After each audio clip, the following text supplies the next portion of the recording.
Hello friends, GK India YouTube channel में आपका स्वागत है। यह है राजस्थान के इतिहास से रिलेटेड बेहतरीन 50 प्रश्न जो आपके एग्ज़ाम की दृष्टि से बहुत ही महत्वपूर्ण होने वाले हैं। तो चलिए स्टार्ट करते हैं। पहला प्रश्न है, एकमात्र अभिलेख जिसमें अशोक ने अपने आप को मगधाधिराज यानी कि प्रियदर्शी राजा मगध कहा है, तो इसका जवाब हो जाएगा भाब्रू बैराट, यानी कि जयपुर में स्थित है ये भाब्रू बैराट का अभिलेख जिसमें अपने आप को अशोक ने मगधाधिराज कहा है। अगला प्रश्न है, समुद्रगुप्त ने राजस्थान के आबीर, नाग, मालव, यौधेय आदि गणराज्यों के प्रति किस नीति का अनुसरण किया है? तो इसका जवाब हो जाएगा उपयुक्त सभी, यानी कि सर्वकरदान, आज्ञाकरण और प्रणाम गमन, इन तीनों ही नीतियों का अनुसरण किया है समुद्रगुप्त ने राजस्थान के जो गणराज्य स्थित हैं उनके लिए। अगला प्रश्न है, अवंती नरेश चंड प्रद्योत किसका समकालीन था? तो जो यहाँ ऑप्शन दिए हुए हैं उनके अनुसार अवंती नरेश चंड प्रद्योत महात्मा बुद्ध के समकालीन थे। अगला प्रश्न है, किस लघु शिलालेख में अशोक ने बौद्ध धर्म के त्रिरत्न बुद्ध, धम्म व संघ के प्रति अपनी आस्था प्रकट की है? तो इसका जवाब हो जाएगा भाब्रू बैराट के शिलालेख में अशोक ने बुद्ध, धम्म और संघ जो बौद्ध धर्म के त्रिरत्न हैं उनमें आस्था प्रकट की है। अगला है, अवंती किस धर्म का प्रसिद्ध केंद्र था? तो अवंती बौद्ध धर्म का प्रसिद्ध केंद्र था। अगला प्रश्न है, यूनानी राजा मिनांडर ने 150 ईस्वी पूर्व में किस क्षेत्र को अपने अधीन कर यमन राज्य की स्थापना की थी? बहुत अच्छा प्रश्न है। यूनानी राजा मिनांडर ने माध्यमिका यानी कि मध्यमिका नगरी जो भी चित्तौड़ को कहते हैं उसको अपने अधीन करके 150 ईस्वी पूर्व में यमन राज्य की स्थापना की थी। अगला प्रश्न है, राजस्थान से प्राप्त अशोक का भाब्रू बैराट लघु शिलालेख संबोधित है? तो ये पुरोहितों को संबोधित है। अगला प्रश्न है, सिकंदर महान के आक्रमण के कारण पंजाब से राजस्थान में स्थानांतरण करने वाली जातियां थी? तो ये मालव, शिवी, अर्जुनायन और योद्धे पूरी जातियां जो इसमें ऑप्शन में दी हुई है, पूरी जातियों ने पंजाब से राजस्थान में स्थानांतरण किया था सिकंदर के आक्रमण से डरकर। अगला प्रश्न है, मंदसौर के यशोवर्मन द्वारा राजस्थान क्षेत्र में नियुक्त अधिकारी कहलाते थे? तो ये अधिकारी राजस्थानीय कहलाते थे। अगला प्रश्न है, किस हुण शासक ने उदयपुर के बाडोली नामक स्थान पर एक शिव मंदिर बनवाया था? तो ये मिहिर कुल ने बाडोली में शिव मंदिर बनवाया था जो हुण शासक था। अगला प्रश्न है, गुर्जरों को किस शासक ने पराजित किया था? तो गुर्जरों को हर्षवर्धन ने पराजित किया था। अगला प्रश्न है, 7वीं सदी में भारत के उत्तर पश्चिम से आकर राजस्थान में बसने वाले गुर्जरों की राजधानी थी? तो इन गुर्जरों की जो उत्तर पश्चिम से आकर राजस्थान में बसे इन गुर्जरों की राजधानी भीनमाल थी। अगला प्रश्न है, हुण शासक मिहिर कुल किस मत का अनुयायी था? यानी किस धर्म से संबंधित था, किस धर्म में आस्था रखता था? तो वो है शैव धर्म में, यानी कि शैव मत का अनुयायी था वो। अगला प्रश्न है, किस वर्धन शासक ने गुर्जरों से उनकी राजधानी भीनमाल छीन ली थी? तो वो हर्षवर्धन है जिसने उनकी राजधानी छीन ली थी। अगला प्रश्न है, किसके संबंध में चीनी यात्री वैनसांग ने लिखा है? वह बौद्ध धर्म का भयानक संपीड़क था, वह अत्यंत क्रूर व रक्त पिपासु था, उसने विराटनगर के बौद्ध विहारों तथा गंगानगर के क्षेत्र के रंगमहल, बड़ोपल आदि स्थानों का विनाश किया है। तो इसका जवाब हो जाएगा हुण शासक मिहिर कुल के बारे में चीनी यात्री वैनसांग ने ये सब कहा है। अगला प्रश्न है, चीनी यात्री कौन थे जिसने भीनमाल की यात्रा की थी? तो इसका जवाब भी हो जाएगा वैनसांग। वैनसांग ने ही भीनमाल की यात्रा की थी और भीनमाल को पोलो मिलो वैनसांग ने कहा है। अगला प्रश्न है, किसने राजस्थान के गणराज्य व्यवस्था को सदा के लिए समाप्त कर दिया था? तो हुणों ने राजस्थान की गणराज्य व्यवस्था को सदा के लिए समाप्त कर दिया था। अगला प्रश्न है, हर्षवर्धन की मृत्यु कब हुई थी? तो हर्षवर्धन की मृत्यु 647 ईस्वी में हर्षवर्धन की मृत्यु हो गई थी। और अगला प्रश्न है, राजस्थान के अधिकांश भाग पर गुप्त वंश का आधिपत्य स्थापित करने वाला गुप्त शासक कौन था?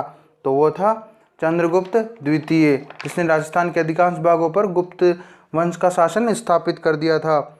अगला प्रश्न है, राजस्थान का वह स्थल जो पशुपालन का प्राचीनतम साक्ष्य प्रस्तुत करता है? तो पशुपालन के प्राचीनतम साक्ष्य बागोर से मिले हैं जो भीलवाड़ा में स्थित है। अगला प्रश्न है, जयपुर के दिंगरिया तथा इंदरगढ़ यानी कि बूंदी वाला इंदरगढ़ है ये, वहाँ से प्राप्त उपकरणों की खोज किसने की थी? तो ये खोज C.A. हैकर ने की थी, जयपुर के धिंगरिया और इंद्रगढ़ से प्राप्त उपकरणों की खोज। अगला प्रश्न है, मध्य पाषाण काल के अवशेष राजस्थान में निम्नलिखित में से कहाँ से प्राप्त हुए थे? तो इसका जवाब हो जाएगा सरस्वती नदी, बनास नदी तथा आहड़ नदी सभ्यता कह सकते हैं। यहाँ पर उस समय टाइम पे यहाँ पे जो सभ्यता थी वहाँ से ये अवशेष अभी वर्तमान में प्राप्त हुए हैं। अगला प्रश्न है, कालीबंगा की खोज किसके द्वारा की गई है? तो कालीबंगा की खोज सर्वप्रथम अमलानंद घोष ने की है, पर ऑप्शन के अनुसार तो इसका पूरा आंसर हो जाएगा अमलानंद घोष 1953, बीवी लाल व बीके थापर 1961। ओके, अगला प्रश्न है, कालीबंगा किस नदी के तट पर स्थित है? तो कालीबंगा घग्गर नदी के तट पर स्थित है। अगला प्रश्न है, आहड़ संस्कृति का काल माना जाता है? तो आहड़ संस्कृति का काल 3000 से 1500 ईस्वी पूर्व माना जाता है। अगला प्रश्न है, ताम्रपाषाण काल के लोगों की मुख्य कृषि योग्य फसल कौन सी थी? तो वे चावल व गेहूं की खेती करते थे मुख्य फसल के तौर पर। अगला प्रश्न है, रंगमहल किसके नेतृत्व में तथा कब खोजा गया? तो रंगमहल एक पुरातात्विक महत्व का स्थल है जो गंगानगर में स्थित है। इसकी खोज डॉक्टर अन्ना रेड्डी ने की थी 1952 से 1954 के बीच। अगला प्रश्न है, कुरु वंश जो है जिसमें उत्तरी अलवर का क्षेत्र भी शामिल था, उसकी राजधानी कौन सी थी? तो कुरु क्षेत्र की राजधानी इंद्रप्रस्थ थी, जिसमें अलवर का क्षेत्र भी शामिल आता है। इसलिए वर्तमान में NCR जो कहते हैं हम राष्ट्रीय राजधानी क्षेत्र दिल्ली, उसमें अलवर भी शामिल है और राजस्थान का भरतपुर भी शामिल है। ठीक है, अगला प्रश्न है, उदयपुर का प्राचीन नाम क्या था? तो उदयपुर का प्राचीन नाम शिवी उल्लेखित है। अगला प्रश्न है, निम्नलिखित कथनों पर विचार करना है और हमें बताना है कि कौन सा कथन सही है या गलत है। ठीक है, तो यहाँ पर ऑप्शनों के अनुसार उपरोक्त पूरे कथन सही हैं, यानी कि पूर्व पाषाण काल में ही खड़ग कुठार जैसे औजारों के साक्ष्य मिलने प्रारंभ हुए थे। बागोर के अतिरिक्त कुछ मुख्य स्थलों में उम्मेदनगर, ओसिया तथा रेड जो टोंक में स्थित है वह शामिल हैं। बागोर स्थल पर मध्य पाषाण युगीन सुस्पष्ट सूक्ष्म पाषाण उद्योग था। अगला है, C.A. हैकर द्वारा इंद्रगढ़ तथा धिंगरिया की खोज की गई। तो ये पूरे कथन चारों सत्य है, इसलिए इसका जवाब हो जाएगा सभी सही, यानी कि उपरोक्त सभी। अगला प्रश्न है, सुमेलित करना है।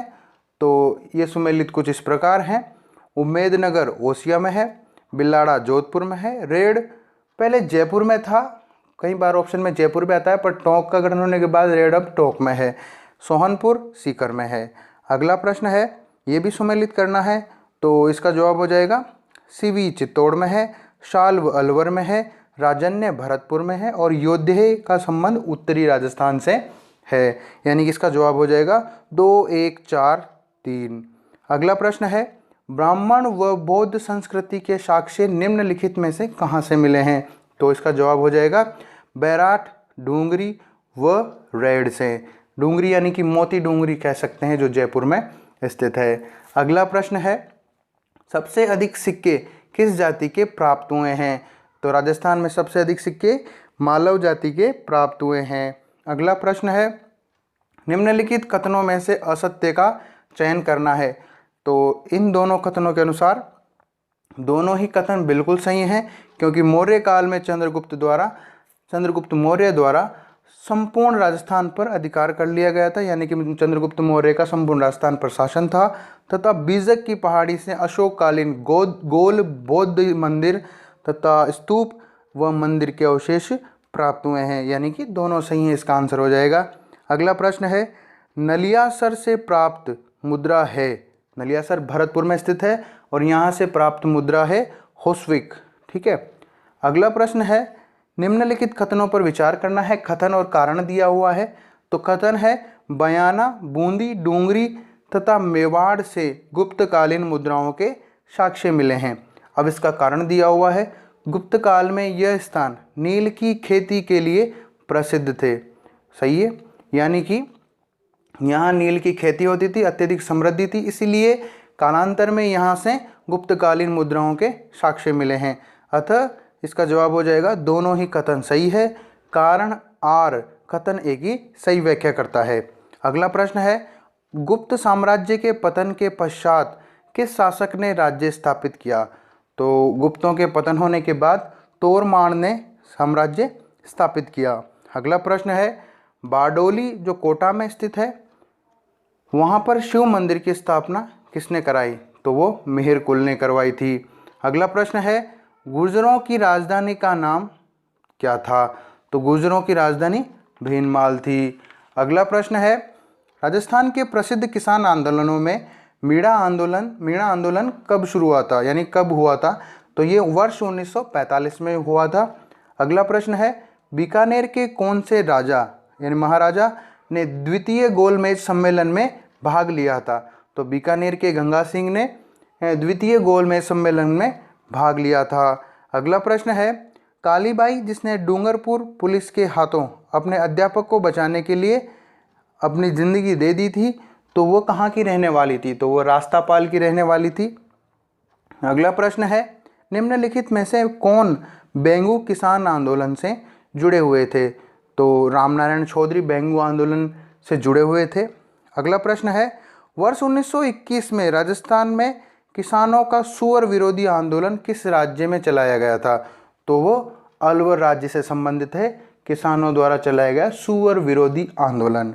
अगला प्रश्न है, सिरोही प्रजामंडल के संस्थापक कौन थे? तो गोकुलबाई भट्ट सिरोही प्रजामंडल के संस्थापक थे। निम्नलिखित में से, अगला प्रश्न है, निम्नलिखित में से किसे वृहत राजस्थान के प्रथम मुख्यमंत्री बनने का सौभाग्य प्राप्त है? तो ये हीरालाल शास्त्री बृहत राजस्थान के प्रथम मुख्यमंत्री बने थे। तो इसका आंसर हो जाएगा हीरालाल शास्त्री, यानी कि ऑप्शन ए। अगला प्रश्न है, ऊपरमाल पंच बोर्ड की स्थापना किसने की थी? तो इसकी स्थापना विजय सिंह पथिक ने की थी। अगला प्रश्न है, एकीकरण के समय किस मारवाड़ नरेश ने पाकिस्तान में मिलने का प्रयास किया था? तो ये जोधपुर के जो मारवाड़ के नरेश थे हनुमंत सिंह, इन्होंने ये प्रयास किया था कि वो पाकिस्तान में मिलना चाहते हैं एकीकरण के समय।